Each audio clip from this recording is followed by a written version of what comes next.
Bienvenue à tous. Merci d'être venus si nombreux au stade Frontière. C'est dans ce temple du sport, dont l'ambiance est déjà survoltée, que va se dérouler cette magnifique compétition. Les meilleures équipes de foot sont venues de tous les collèges du pays pour s'affronter. Préparez-vous à voir une série de matchs inoubliables. Que le championnat Football Frontière commence. Bonjour et bienvenue sur une nouvelle vidéo sur la chaîne de Sayanime Academia. Alors ça fait très longtemps qu'on n'a pas fait de vidéo, nous quatre sur la chaîne. Il y a des problèmes, il y a les cours, il y a le travail, c'est très compliqué. Mais je vais remettre une vidéo pour vous satisfaire les gens. Et du coup ce sera une vidéo, comme vous avez pu le constater, pour ceux qui connaissent, Inazuma Eleven. Alors je vais parler principalement de la première saison. Parce que la première saison, en fait au début quand j'étais petit, je pensais que c'était 3 saisons. Mais en fait non, c'en est qu'une seule, mais divisée en 3 arcs. Et du coup cet animé m'a marqué mon enfance, surtout mes années de collège. Car mon personnage préféré est Mark Evans et il est gardien de but. Et moi je suis quoi? Je suis aussi gardien de but. Du coup nos rôles sont identiques et je me repère à lui. Ce qui m'a donné du courage à faire plusieurs arrêts dans mes matchs. Voilà.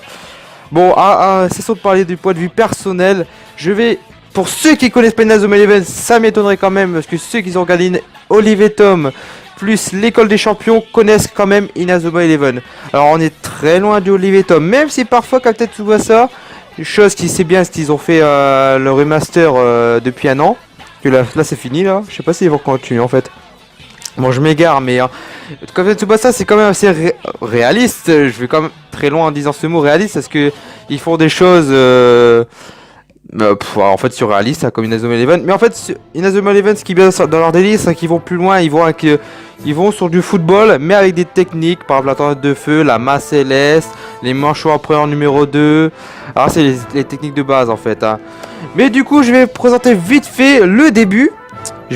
Bon, en fait, ça serait que je te dise attention au spoil, parce que ça fait quand même depuis 2010-2011 qu'il est sorti.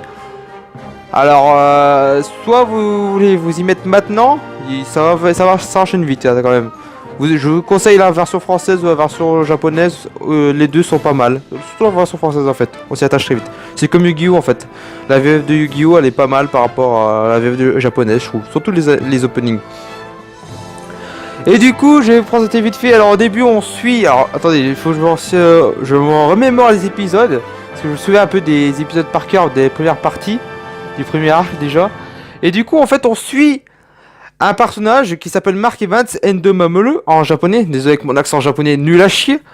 Mais on suit ce personnage qui est très charismatique et en fait, il est fan de foot. Mais quand on dit fan de foot, c'est un fanatique. Hein. Il vit pour le foot, il mange du foot, il dort en pensant au foot. En fait, il fait tout pour le foot. Et en fait, il est dans le collège Raymond qui est dans la ville de Tokyo. En fait, il dit la ville de Raymond, mais en gros, c'est Tokyo, hein, si vous voulez savoir.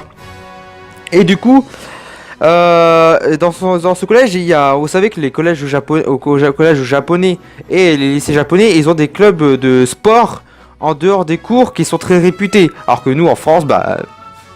tu vas faire du football le mercredi après-midi avec ton école au collège ou au lycée et après basta quoi. Alors qu'au Japon c'est très ancré dans les clubs. Il n'y a pas que des clubs de sport, hein, clubs d'échecs, clubs de lecture, clubs de manga, comme ça. Mais on peut voir que c'est déjà très ancré. Du coup on suit ça et en fait on sait qu'ils n'ont pas de club de foot. Et en fait Mark Evans il essaye de trouver des joueurs pour créer une équipe de foot. Mais il ne peut pas en fait. Ils sont que 7 je crois. Et là, il y a une proposition, c'est que une équipe très réputée et très puissante et aussi terrifiante, la Royal Academy, veulent affronter le collège Raymond. Alors, comment vous dire que déjà, on a le fameux, le plus badass des ennemis de football, Ray Dark, qui, comme dirait Kyoshiro, je mange des céréales sans mettre de lait. Et ça, c'est le pire méchant de ever, ça je peux vous le dire quand même. Et du coup, on suit cette équipe de la Royal Academy. À chaque fois qu'elle défait une équipe adverse, a détruit son école à l'aide de leur bus. Oui, tout à fait normal. On est déjà sur un début what the fuck, mais plaisant, car on nous met déjà les personnages, les ennemis du jour terrifiants. Alors du coup, Marc, qu'est-ce qu'il fait? Il va pas aller acheter des joueurs, il va essayer de trouver gratuitement des joueurs, parce qu'on est quand même dans un collège, il faut pas non plus faire de la vente et des échanges d'esclaves. Alors du coup, il va chercher des joueurs, il va trouver des joueurs de pas what the fuck, mais plutôt de chaque club. Et ils sont pas tous faits pour le football, là, quand même, faut le dire. Déjà, les 7 joueurs qu'il a de base, ils donnent pas envie de jouer au football, comme Jack, il a toujours envie d'aller aux toilettes avant un match. Après, il va chercher... alors déjà, il va aller voir Willy, si je me trompe pas. Il s'appelle Willy, mais lui-même lui dit: je reviendrai quand je serai le dernier joueur que tu voudras recruter. Bon, du coup, lui, c'est un connard, c'est un geek, c'est un otaku.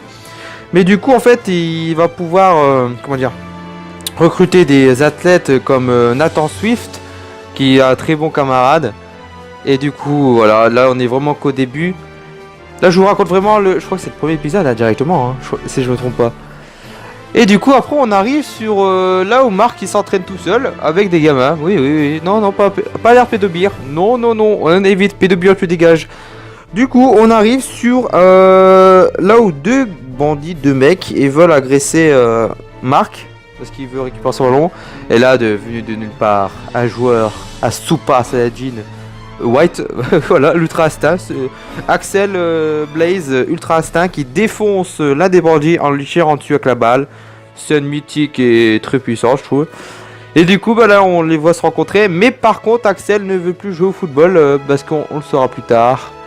Sa sœur a été blessée lors d'un accident, mais provoqué par quelqu'un de précis. Attention, hein, n'oubliez pas le méchant. Oui, voilà, vous avez déjà la musique en tête maintenant. Vous pouvez la chanter chez vous. Et du coup, la surprise du scénario fait que le lendemain, en salle de classe, le nouveau arrivé est Axel Blaze. Et accueillir votre personnage principal totalement prévisible et votre nouveau camarade de classe, Axel Blaze. Comment on se retrouve, mon salaud? Mais merde! Waouh, merci. Oui. Comme dirait Marc, merci les scénaristes. Et du coup, là, le moment venu, c'est le match contre la Royal Academy qui est très terrifiante. Ils se prennent une tollée monumentale. Axel Blaze arrive en bas d'assitude, comme d'hab. Il fait que ça en fait. Il arrive dès qu'on a besoin de lui. Et du coup, Marc arrive à faire la masse céleste. C'est la première fois qu'il le fait, grâce au cahier de son grand-père. C'est un génie, car il arrive à comprendre les écritures bizarres et what the fuck de son grand-père. Et grâce à ça, Axel Blaze fait sa fameuse tornade de feu contre la Royal Academy et il marque un but. Du coup, on pense que je crois que ça faisait déjà 19-1 du coup, si je me trompe pas, 19-1. Et du coup, on pense qu'ils ont perdu. Du coup, le collège va se faire raser. Et en fait, non. En fait, le collège de la Royal Academy voulait voir Axel Blaze de retour. Et du coup, ils se sont dit, ils ont déclaré forfait, ils ont arrêté le match et Raymond a gagné. Du coup, ça a fait du bruit et tout le monde a entendu dire que Raymond a gagné contre la Royal Academy. Parce que oui, ce que je n'ai pas précisé de plus, c'est que la Royal Academy a été pendant 40 ans championne nationale du football frontier. Une compétition qui réunit pas tous les clubs, mais les meilleurs clubs de chaque région du Japon. Et du coup, la Royal Academy a été championne 40 ans de suite, quoi. Du coup, voilà. Ça, c'était un bref résumé du premier épisode. Si je ne me trompe pas, premier ou deuxième épisode. Je crois que tout ça, c'est déroulé au premier. Hein. Ils ont été vite. Hein. Et en fait, je peux vous expliquer brièvement pour vous donner envie. C'est que, en fait, ça va monter crescendo. Après, je trouve que ça va... Dans le deuxième arc, ça va bien se passer. Mais bon, il y aura quand même des trucs... bien what the fuck quand même. Et après le troisième, je trouve que là, ça va monter encore en puissance. Et ce sera... le point de vue final, l'évolution des personnages. Du coup, déjà premier arc, comme j'ai dit, c'est le football frontière. Du coup, ils vont se tenter, après la victoire contre la Royal Academy, ils vont tenter de se qualifier au football frontière et de le gagner. Du coup, je ne raconte pas tous les matchs, je vous dis pas le résultat final, Mais c'est un bon tournoi, une bonne qualification. Au début, vous allez dire les matchs sont what the fuck. Et les équipes que ils vont affronter, ce qu'ils vont affronter une équipe d'Otaku, ça c'est la meilleure équipe. Hein. C'est des génies ces mecs, c'est des génies. Même Willy a marqué à but, quoi. Willy a marqué à but.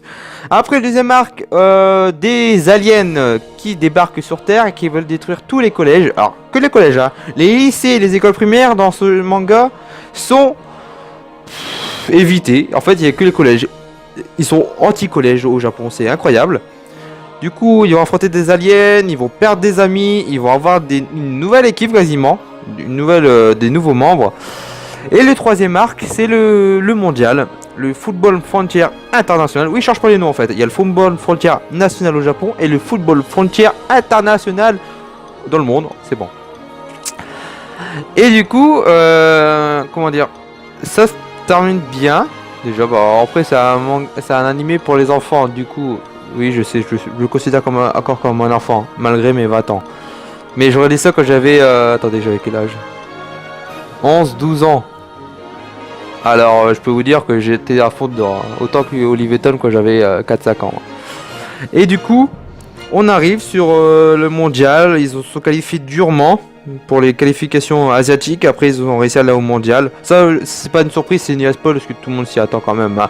Mais bon, comment ici ils font, c'est quand même assez stylé.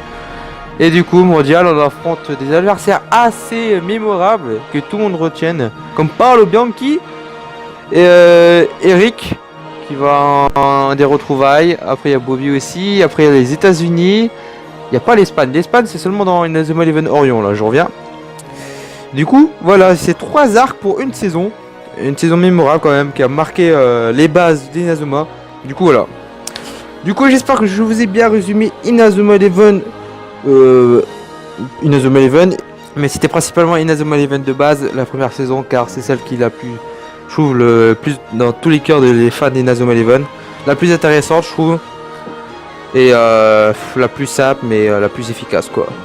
Du coup, j'espère que ça vous aura plu, et je vous dis à la prochaine. Gianni.